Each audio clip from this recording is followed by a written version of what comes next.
Hello students, welcome to my YouTube channel English with DS Vashishtha.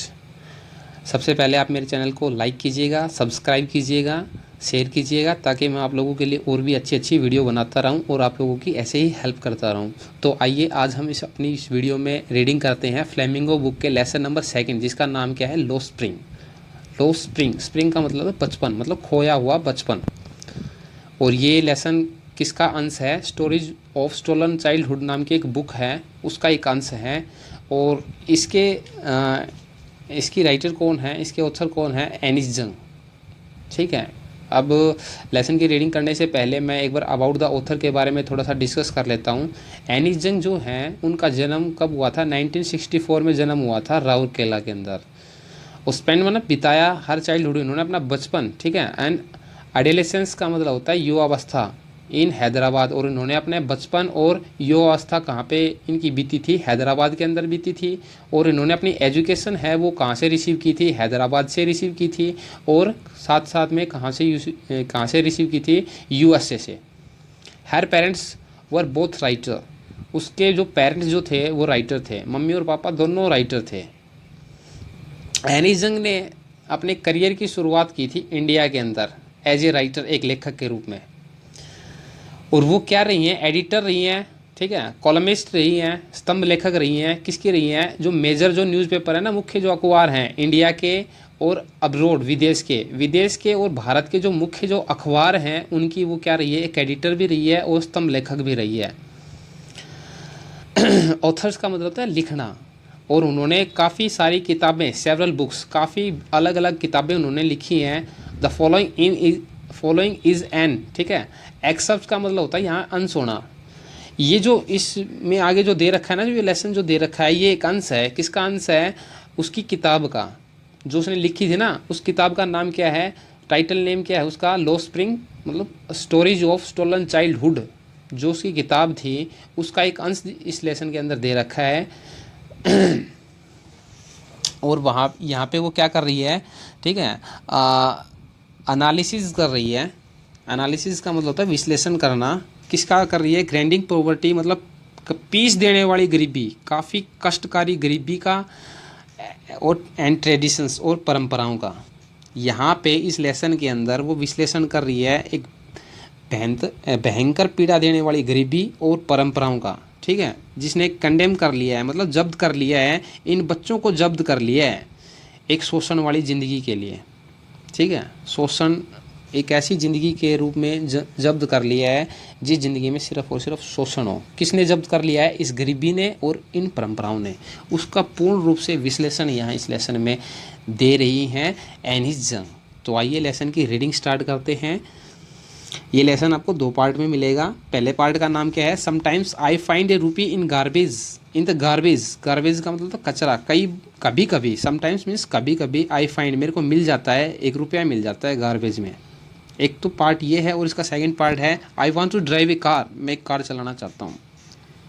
तो first part की reading start करते हैं। Why do you do this? I asked Saib, whom I encounter every morning, scrounging for gold in garbage dumps of my neighborhood. Neighborhood का मतलब होता है पड़ोस। Garbage dumps का मतलब क्या होता है? कचरे के ढेर। ठीक है। स्क्राउजिंग का मतलब होता है यहाँ पे खोजना। एनकाउंटर का मतलब होता है मुठभेड़ होना, मिलना। मॉर्निंग का मतलब होता है सुबह। भाई यहाँ पे लेखिका क्या बोलती है? ये जो ऑथर हैं एनिस जंग, ये बोलती हैं कि मैं साहिब से पूछ लेती हूँ कई बार, ठीक है। किस साहिब से? उस साहिब से जिसके साथ में मेरा एनकाउंटर होता है, मेरी मुलाकात होती है, हर सुबह होती है। और वो साहिब क्या करता है हर सुबह? Scrounging for gold in garbage dumps of my neighbourhood, मेरे पड़ोस के जो कचरे के जो ढेर है ना, वहाँ सोना ढूंढने के लिए आता है। साहिब नाम का लड़का मेरे पड़ोस में जो कचरे के ढेर हैं वहाँ गोल्ड ढूंढने के लिए आता है। उसके साथ मेरी हर रोज़ मुलाकात होती है। और उस लड़के से मैं क्या पूछती हूँ? Why do you do this? तुम ये सब क्यों करते हो? ठीक है, क्या सब करता है भाई? ये कचरा वगैरह क्यों, कचरे वगैरह में हाथ मारते हो तुम? तो मैं उससे पूछ लेती हूँ। यहाँ पे देखो, गोल्ड का मतलब यहाँ रियलिटी में गोल्ड नहीं है। यहाँ पे गोल्ड का मतलब है कोई भी चीज़ जो कीमती हो, जिससे उनको थोड़े बहुत पैसे मिल जाएं। ठीक है, समथिंग ऐसी चीज़ जो मतलब उनके सर्वाइवल के लिए ज़रूरी हो, ठीक है, जिससे वो सर्वाइव कर जाएं। मतलब कोई बोतल वगैरह मिल गई जिसको बेच के उनको पैसे मिल गए, ठीक है, तो वो गोल्ड के इक्वल हैं इन लोगों के लिए। तो साहिब से मैं कई बार पूछ लेती हूँ कि तुम ये सब क्यों करते हो। Sahib left his home long ago set, ठीक है, amidst the green field of Dhaka. Amidst का मतलब होता है यहाँ पे बीच में, के मध्य होना, सेट स्थित होना, green field of Dhaka, Dhaka के जो हरे भरे खेत हैं उन खेतों के बीच में उसका जो घर था ना, उस घर को साहिब ने काफ़ी लंबे टाइम पहले ही छोड़ दिया था, ठीक है। ग्रीन फील्ड ऑफ ढाका देखिए भाई, मैं एक बार आपको मतलब पिक्चर के थ्रू क्लियर करने की कोशिश कर रहा हूँ। देखो काफ़ी ब्यूटी है भाई, ठीक है। इस जगह पे साहिब का घर हुआ करता था। अब साहिब का घर कहाँ है, यहाँ देखो, ये है कचरा बीनना, ऐसे बीनते हैं कचरा, ऐसे खोजते हैं यहाँ, ठीक है। इनमें उनको कुछ चीज़ें मिल जाती हैं जिस जो उनके सर्वाइव के लिए काफ़ी ज़्यादा उनको सपोर्ट करती हैं। His home is not even a distant memory. Distant का मतलब दूर की, मेमोरी का तो मतलब याददाश्त। उसका घर उसकी दूर दूर की यादों में भी नहीं है। अब इतना समय हो गया उसको घर छोड़े हुए कि अब उसकी मेमोरी से भी बाहर हो गया है वो।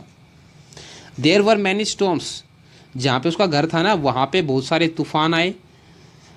That swept away there fields and home, जो अपने साथ बहा के ले गए। क्या बहा के ले गए? उनके खेतों को बहा ले गए, उनके घरों को बहा ले गए। हिज मदर टेल्स हिम, उसकी मम्मी बताती है ये सब कुछ सुने, ठीक है। दैट्स वाई दे लेफ्ट, यही कारण था कि उन्होंने वो इतनी सुंदर जगह पे जो उनके घर थे ना वो छोड़ दिए और अब वो कचरे वाली जगह में रह रहे हैं। क्यों छोड़ दिए? क्योंकि वहाँ पे लगातार तूफान आते रहते थे और उन तूफानों से क्या हो गया था, उनके खेत वगैरह, उनके घर वगैरह सब कुछ बह गए। उनके पास कुछ भी नहीं बचा वहाँ, इसलिए वो छोड़ के आ गए उस जगह को। अब वो कहाँ हैं? यहाँ पे हैं, बड़े शहर में आ गए हैं। Looking for gold in the big city where he now lives, जहाँ पे वो अब रहता है ना साहिब, वहाँ पे अब वो क्या कर रहा है? सोना ढूंढ रहा है। यहाँ सोना ढूंढने का मतलब ये नहीं है कि रियली में सोना ढूंढ रहा है, बल्कि कोई ऐसी चीज़ ढूंढ रहा है जिसको बेच के अच्छे पैसे मिल जाएं, ठीक है। इस बड़े शहर में अब वो गोल्ड ढूंढ रहा है जहाँ वो रहता है ना वहाँ पे। अब देखो साहिब क्या जवाब देता है उस चीज़ का, जब राइटर उससे पूछती है ना why do you do this, तुम ये सब क्यों करते हो, तो साहिब क्या जवाब देता है? I have nothing else to do, मेरे पास और है तो नहीं कुछ करने के लिए। ही मटर्स, वो बड़बड़ाता, मन मन में बड़बड़ाना, मटर्स का मीन्स होता है, ठीक है। लुकिंग अवे का मतलब तो दूर देखते हुए। साहिब देखो राइटर्स के साथ, राइटर जो है ना एनीजंग, उसके साथ नज़रें नहीं मिला रहा है बल्कि दूर देखते हुए मन में बड़बड़ा के क्या बोलता है? और मेरे पास कुछ है तो नहीं करने के लिए, और क्या करूँ, कचरा ही ढूंढूंगा मैं। अब ऑथर जो हैं एनीजंग, वो क्या बोलते हैं? गो टू स्कूल, स्कूल चले जाओ। आई से ग्लिबली का मतलब होता है धारा प्रवाह तरीके, मतलब बगैर सोचे समझे फ्लो के अंदर बोल देना। भाई लेखिका क्या बोलती है कि मैंने फ्लो में बोल दिया स्कूल चले जाओ, और फिर उसके बाद में मैं रियलाइज भी कर रही थी, ठीक है, ये चीज़ का महसूस भी कर रही थी, इस चीज़ का अनुभव भी कर रही थी इमीडिएटली, मतलब तुरंत इस चीज़ का मैंने अनुभव भी किया। How hollow the advice must sound, ठीक है, मेरी एडवाइस कितनी ज़्यादा खोखली है, ठीक है, इस चीज़ का मेरे को रियलाइज़ भी हो रहा था। भाई मेरी जो मैंने एडवाइस उसको दी ना, गो टू स्कूल, स्कूल चले जाओ, इस एडवाइस में कोई ज़्यादा दमबाजी नहीं है, इस चीज़ का मेरे को आवाज़ भी हो रहा था, ठीक है। क्योंकि इन बच्चों के लिए स्कूल एक दूर का सपना है, ठीक है, नज़दीक भी नहीं है स्कूल। स्कूल का मीनिंग ही नहीं पता इनको बेचारों को। अब देखो अब साहिब क्या बोलता है? There is no school in my neighbourhood, there is no school, कोई स्कूल नहीं है। इन माई नेबरहुड, मेरे पड़ोस में, मेरे पड़ोस में कोई स्कूल तो नहीं है। व्हेन दे बिल्ड वन, जब वो बना देंगे ना कोई स्कूल, मतलब कोई भी बड़े बड़े अधिकारी जो हैं अगर वो स्कूल बना देंगे, आई विल गो, मैं चला जाऊँगा, मेरे को क्या दिक्कत है, ये बात साहिब बोलता है। अब आगे देखो ऑथर क्या बोलती हैं? If I start A school, अगर मैं एक स्कूल शुरू कर दूँ, विल यू कैम, क्या तुम आओगे? आई आस्क हाफ जोकिंग, मैंने एक आधा मजाक करते हुए, एक मजाक वाले भाव से उसको क्या बोला? अगर मैं स्कूल स्टार्ट कर दूँ तो क्या तुम आओगे? यस ही सेज, वो कहता है हाँ, स्माइलिंग, ठीक है। ब्रॉडली का मतलब होता है काफ़ी खुले तरीके से, काफ़ी खुले तरीके से स्माइल करते हुए साहिब क्या आंसर देता है? हाँ मैं बिल्कुल आऊँगा अगर आप खोलोगे तो school. A few days later, कुछ दिन बाद में, I see him running up to me, मैंने साहिब को देखा वो मेरी तरफ दौड़ के मतलब दौड़ के आया। इज योर स्कूल रेडी, क्या तुम्हारा स्कूल तैयार है? साहिब बोलता है, साहिब उससे पूछता है, क्या पूछता है, क्या तुम्हारा स्कूल तैयार है क्या? अब ऑथर इसको क्या रिप्लाई करती हैं, it takes longer to build a school, school बनाने में थोड़ा लंबा टाइम लगता है, थोड़ा समय लगता है, लॉन्गर, ठीक है, थोड़ा टाइम लगता है स्कूल बनने में। आई से, मैं कहती हूँ उसको, एम्ब्रेस्ड का मतलब होता है थोड़ा सा शर्मिंदा होते हुए, eight having made a promise, कि मैंने उससे एक ऐसा वादा किया है, दैट वाज नॉट मेन, जिसका कोई मतलब नहीं था। भाई मैंने साहिब से एक मजाक में वादा कर दिया कि मैं एक स्कूल बनाऊंगी, लेकिन उस वादे का कोई मीनिंग नहीं था, उस प्रॉमिस का कोई मीनिंग नहीं था। इसके ऊपर मेरे को काफ़ी शर्मिंदा भी हुई, शर्मिंदगी फील हुई मेरे को।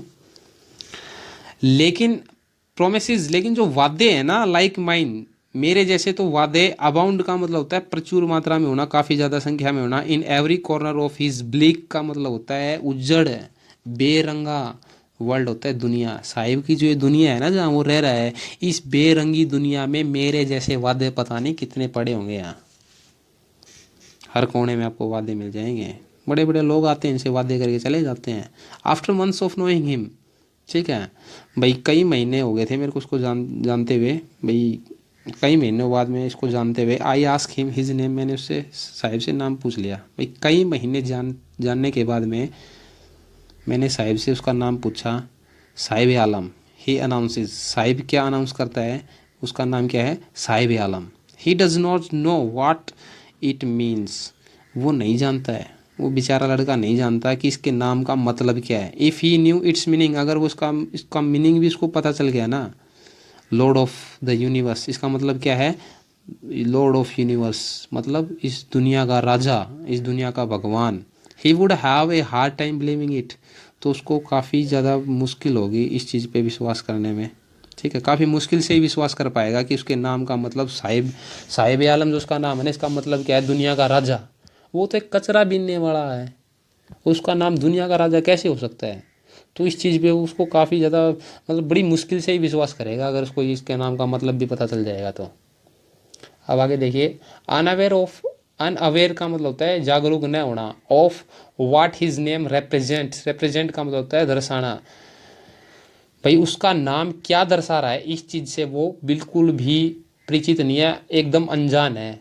ही रोम्स द स्ट्रीट्स, वो गलियों में घूमता है, विद हिज फ्रेंड्स, अपने दोस्तों के साथ में, एन आर्मी, एक सेना के साथ में, ऑफ बेयर फुट बॉयज, नंगे पैर वाले बच्चों की एक सेना, उसके साथ में घूमता है। Who appears like the morning birds, जो कि सुबह दिखने वाले पक्षियों की तरह अपीयर होते हैं, एंड डिसअपियर एट नून, और नून दोपहर के टाइम में गायब हो जाते हैं, ठीक है। साहेब अपने नाम से अनजान गलियों में घूमता है, नंगे पैर वाले बच्चों की एक सेना के साथ में, जो कि सुबह सुबह पक्षियों के जैसे दिखाई देते हैं, फिर बाद में दोपहर के टाइम में गायब हो जाते हैं वो वहाँ से, मतलब कचरा बीन के चले जाते हैं, फिर वो दिखते नहीं हैं पूरा दिन।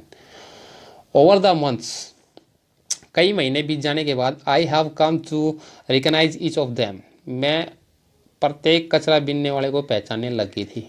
ये बात ऑथर बोल रही है।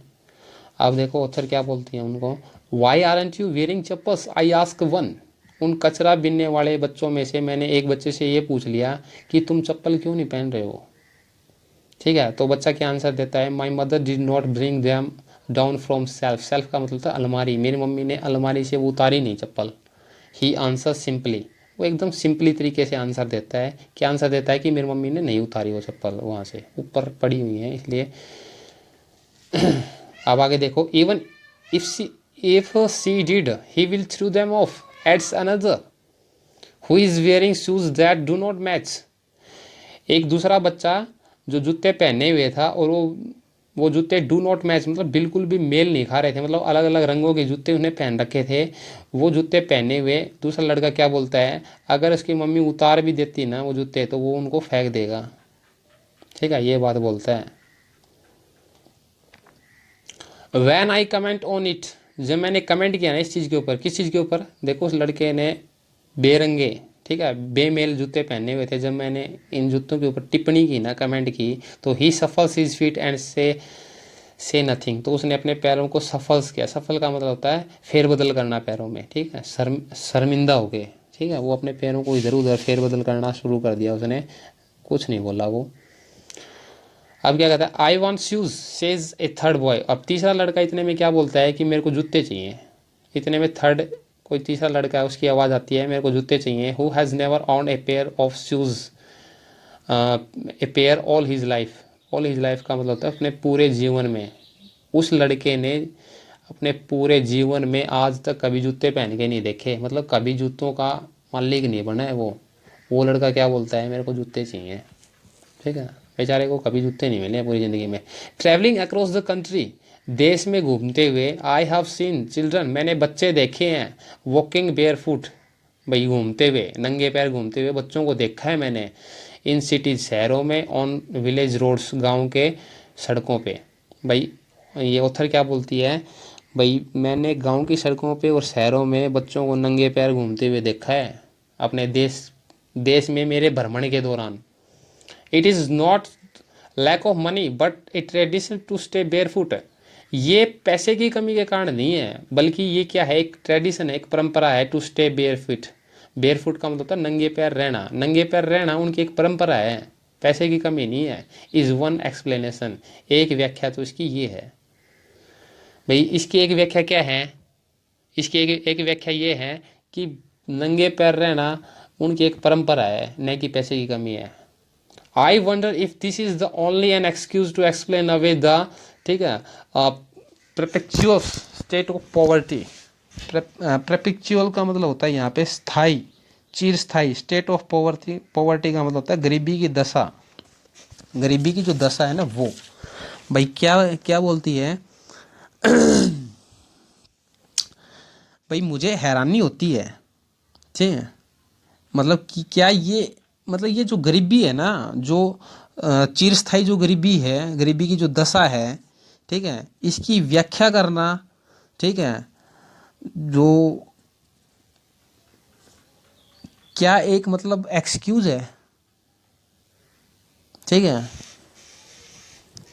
भाई, इसमें ऑथर क्या बोलती हैं, ऑथर उसमें ये बोलती है कि मुझे हैरानी होती है कि क्या यह जो गरीबी है ना, गरीबी की जो ये दशा है ना, जो चिरस्थायी जो दशा है, इसकी व्याख्या करना महज एक बहाना है।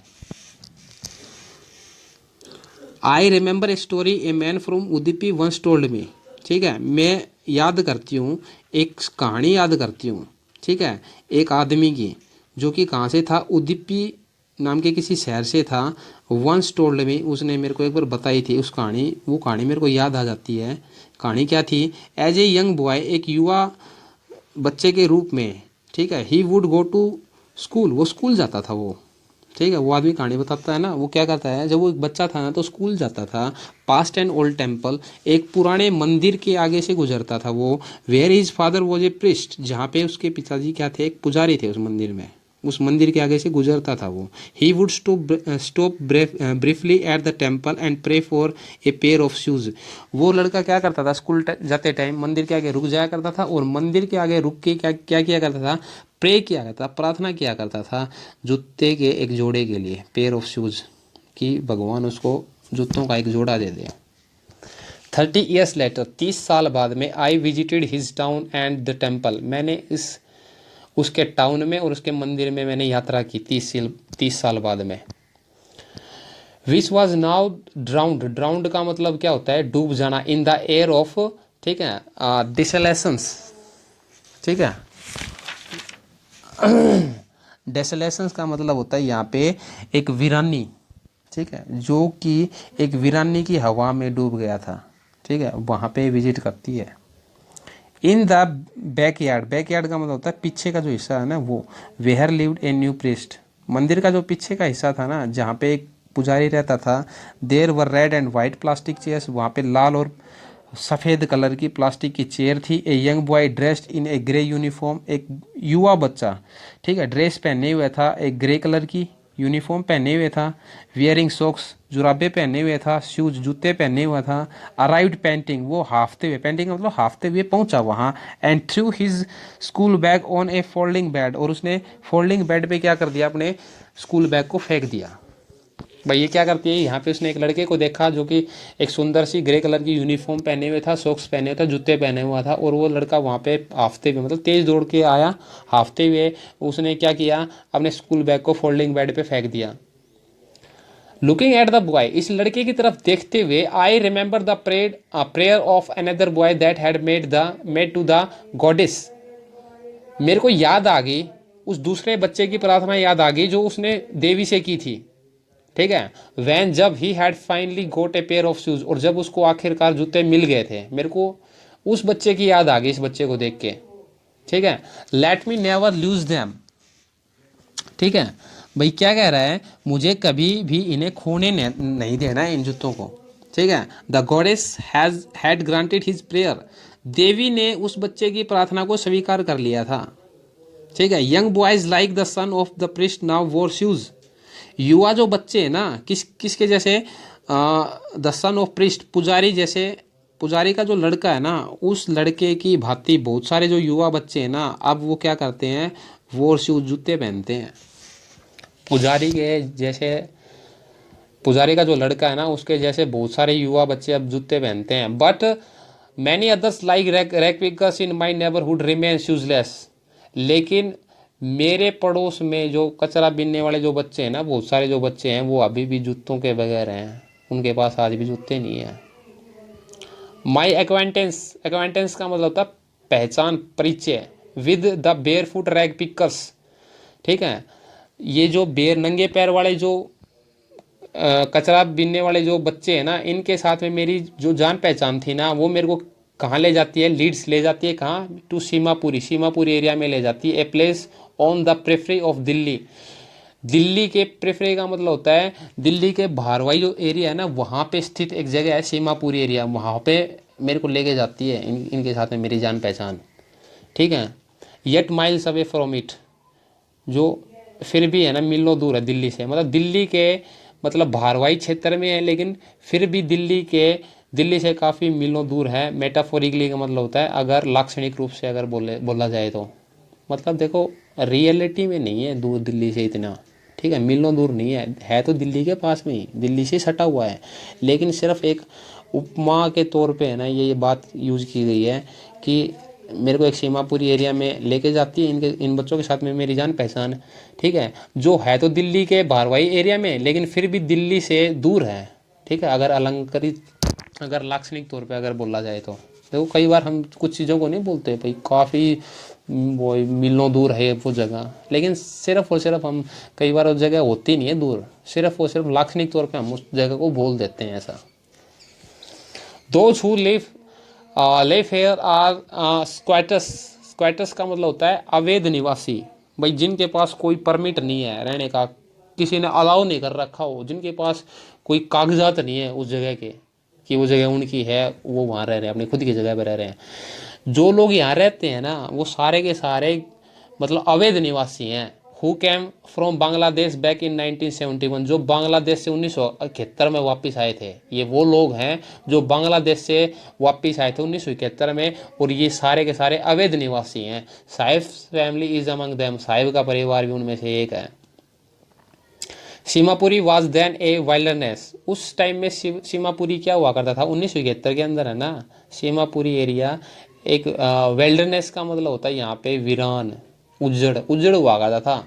इट स्टिल इज, है तो अभी भी ये उजड़ी, ठीक है, वीरान जगह है, but it is no longer empty, लेकिन अब ये खाली नहीं है जगह। इन स्ट्रक्चर ऑफ मड, कचरे के जो स्ट्रक्चर है ना, कचरे के जो ढांचे हैं उनमें उनमें with roof of tin and tarpaulin, tarpaulin का मतलब तिरपाल, ठीक है, तिरपाल की और टीन की छतों के साथ में, देखो तिरपाल और टीन की छत देखो कैसी होती है, देखो घरों के ऊपर आपको तिरपाल वगैरह नज़र आ रही है ना, टिन वगैरह भी नज़र आ रही है, देखिए, ठीक है, और ये तिरपाल वगैरह है, ईंट वगैरह लगा रखी है, ठीक है, ऐसे इनकी घरों की छतें होती हैं, ठीक है। इन छतों के साथ में, ठीक है, डिवॉइड ऑफ, ठीक है, स्विज का मतलब होता है यहाँ पे गंदा जो पानी है ना वो, ठीक है, गंदा नाला, भाई गंदे नाले से वंचित, मतलब गंदे पानी को निकालने के लिए यहाँ नाले नहीं है, ठीक है। ड्रेनेज, ठीक है, पानी की निकासी नहीं है, और रनिंग वाटर, यहाँ बहते हुए पानी की कोई निकासी का प्रबंध नहीं है, ठीक है। इस एरिया में लिव 10,000 रैग पिकर्स, और यहाँ 10,000 की संख्या में कचरा बीनने वाले लोग रहते हैं, कचरा उठाने वाले लोग रहते हैं।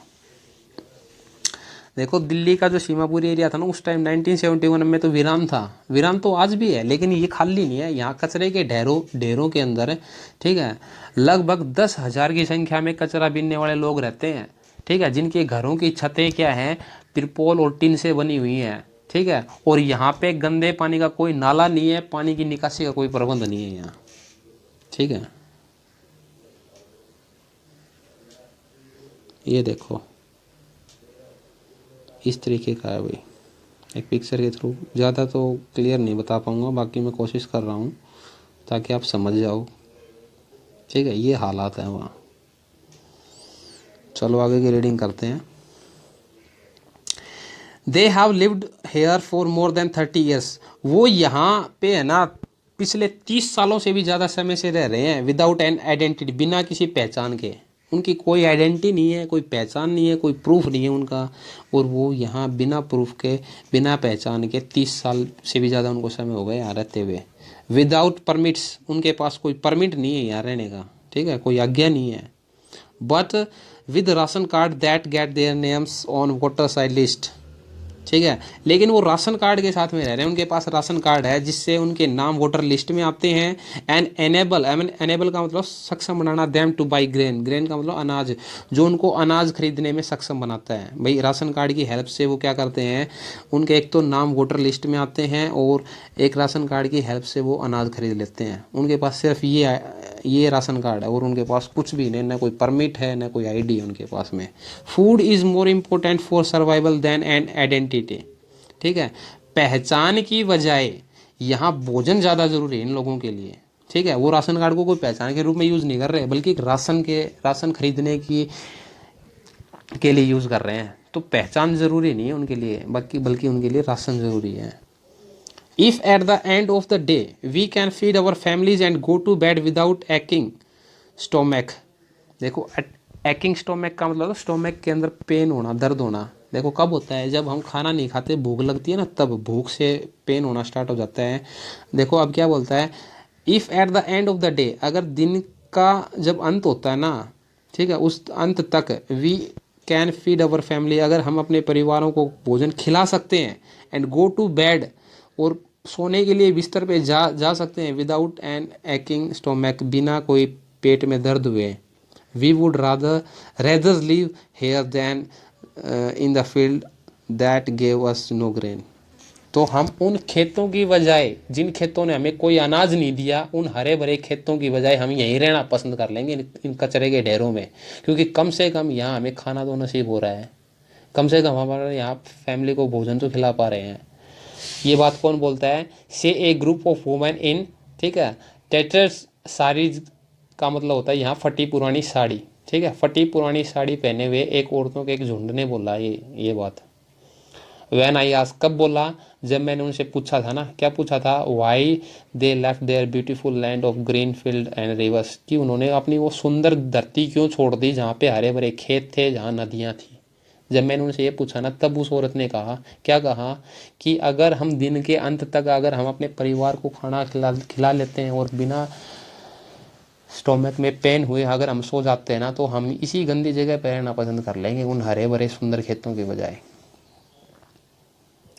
वेरेवर दे फाइंड फूड, जहाँ कभी भी इनको खाना मिलता है ना, जहाँ कहीं पे भी, दे पिच का मतलब गार्ड लेना, देयर टेंट्स, अपने टेंट, वो अपने टेंट गार्ड लेते हैं वहीं पे जहाँ पे इनको खाना मिल जाता है। दैट बिकम ट्रेंजिट होम्स, ट्रेंजिट होम का मतलब होता है परिवर्तनशील घर, मतलब स्थायी घर न होना, ठीक है, आज यहाँ खाना है तो यहीं रुक गए, यहाँ खाना खत्म हुआ तो यहाँ से अपने टेंट उठाए कहीं दूर, ठीक है, मतलब समय समय बदलने वाले घर, ठीक है, परमानेंट घर नहीं है ये। तो वो क्या बोलता है, जहाँ पे भी इनको खाना मिल जाता है ना, वहीं पे अपने टेंट गाड़ के अपने घर बना लेते हैं। Children grew up in them, बच्चे इनमें बड़े होते हैं। बिकमिंग पार्टनर्स इन सर्वाइवल, और सर्वाइवल में इनके क्या होते हैं, जीवन यापन करने में इनके पार्टनर बन जाते हैं, इनके सहयोगी बनते हैं, बच्चे भी इनके साथ में मिलके कचरा बीनते हैं। And survival in Seemapuri means rag picking, और सीमापुरी एरिया में सर्वाइवल का मतलब क्या है, जीवन यापन करने का मतलब कचरा उठाओ, ठीक है, थ्रू द ईयर्स, ठीक है, कई सालों के उपरांत, इट हैज़ एक्वायर्ड द, इसने एक्वायर्ड कर लिया, प्राप्त कर ली है, ठीक है। प्रपोजिशंस का मतलब होता है समानता of a fine art. Fine art का मतलब होता है एक ललित कला। भाई ये जो कचरा बीनने वाला जो उनका काम है ना, ये काम उनके लिए अब एक कला के समतुल्य हो गया है।